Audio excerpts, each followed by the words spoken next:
So another one bites the dust. Another member of the radical, so-called progressive, more like communist members of the Democrat Party has been dismissed by the public.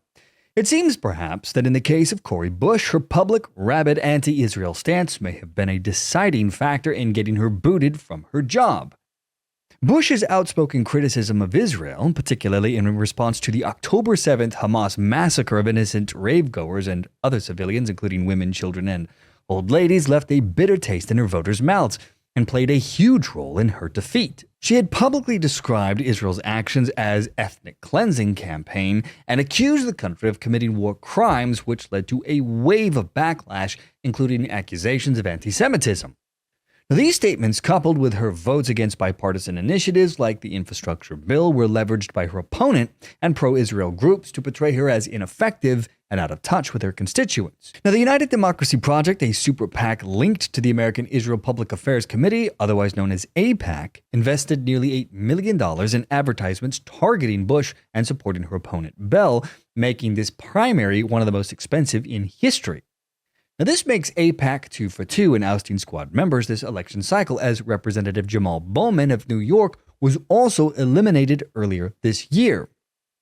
But Cori Bush wasn't going to take her defeat lying down and defiantly declared this loss had radicalized her, whatever that means. Let's take a look. Pulling me away from my position as Congresswoman. All you did was take some of the strings off.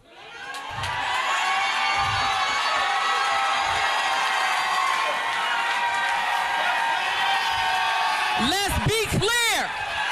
Let's be clear. Let's be clear. Let's be clear. Okay. Let's be clear. All right. Let's be clear. Let's be clear. Waiting for it. Let's be clear. Let's talk about what it really is. Okay. What is it?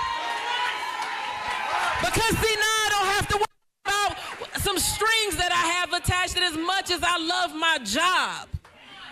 But all they did was radicalize me, and so now they need to be afraid.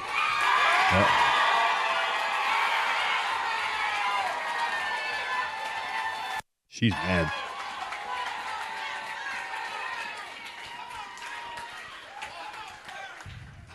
See, now they about to see this other Cori, this other side, because let me say this. I just grew up a whole lot more over the last few weeks. Just grew up a whole different way. And so what they are about to get, they think. So the thing is this. Okay. The thing is this. I don't think that anything, there is nothing that happens in my life that happens in vain. So if this happened, it's because it was meant to happen. And let me say, it's because of the work that I need to do. And let me say this.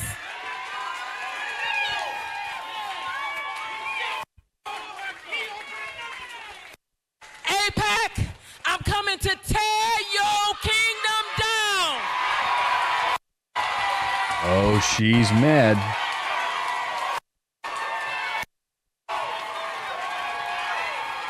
So that's Cori Bush, ladies and gentlemen.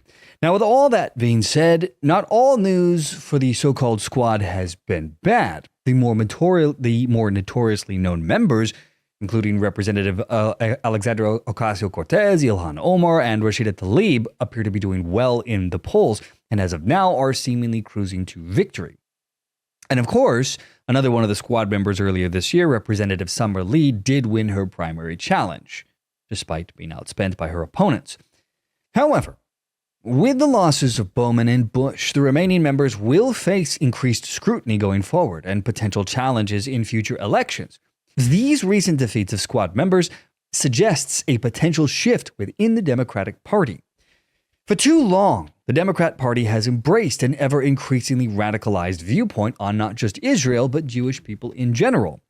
This attitude has resonated across the nation and has filtered down to the youth, to the young, and the gullible, leading to the anti-Semitic hate groups festering within college campuses. We saw the result of all of this with the massive protests and hate coming out of the colleges earlier this year. The public watched in horror as college students harassed Jewish people, Jewish students, for nothing more than being Jewish. A hallmark of hate that reeks of echoes of the past, with one of the leaders of these protest groups, Cori Bush, being exposed for the radical, insane person that he is. Take a look at a clip from this channel earlier this year, back in April. For our story today, we're going to zoom in on a disciplinary hearing with Columbia University's administrators, where the troubled radical doubled down on his sentiment for his bloodlust, claiming that he fights to kill and that he carries that tool like he's in an open carry state. Wink, wink. He compared so-called Zionists to Hitler and called all Zionists white supremacists. But don't take my word for it, my friends. Here's the man speaking for himself. My name is Sasha Lapedaway. I'm one of the associate directors in the Center for Student Success and Intervention. I'm Kamani James. I use he, she, they pronouns. Zionists in my DM wanting to meet up and fight. I don't fight to injure or for there to be a winner or loser. I fight to kill. See y'all in New York, January 2024. So that's specifically what we're going to be discussing today. Do you see why that's problematic in any way? No. Do you think that there's a serious weight in taking someone else's life? I think there is a serious weight in taking someone's life. And at the same time, I think that taking someone's life in certain case scenarios is necessary and better for the overall world. And so I personally have never killed anyone. Thank the Lord that no one has put me in that position. Though when Hitler died, the world rejoiced. Everyone looks back at that time period and said that Hitler needed to die because he was exacting an immense amount of harm against the world. And so just like that, during the Haitian Revolution, their Haitian slaves had to kill their masters in order to gain their independence. And these were masters who were white supremacists. What is a Zionist? A white supremacist. And so let's be very clear here. I'm not saying that I'm going to go out and start killing Zionists. What I'm saying is that if an individual who identifies as a Zionist threatens my physical safety in person, i.e. puts their hands on me, I am going to defend myself. And in that case scenario, it may come to a point where I don't know when to stop. There should not be Zionists anywhere. Zionists are Nazis. Okay, both of them have taken a break, everyone. So these are two black women. I just wanted to throw that out there. So I'm not too keen on going too, but yeah, these are two black women in the meeting, just in case y'all couldn't tell already. But these are two black women. The meeting's a joke. They definitely were hoping that I was gonna walk back the I fight to kill. No problem. A lot of people agree that Hitler needed to die in order for world order to move forward and in order to establish some inkling of world peace. And so if we can agree as a society, as a collective, that some persons need to die if they have an ideology that results in the death of thousands, hundreds of thousands, millions, if there are people like that who exist, shouldn't they die? So that is Kamani James.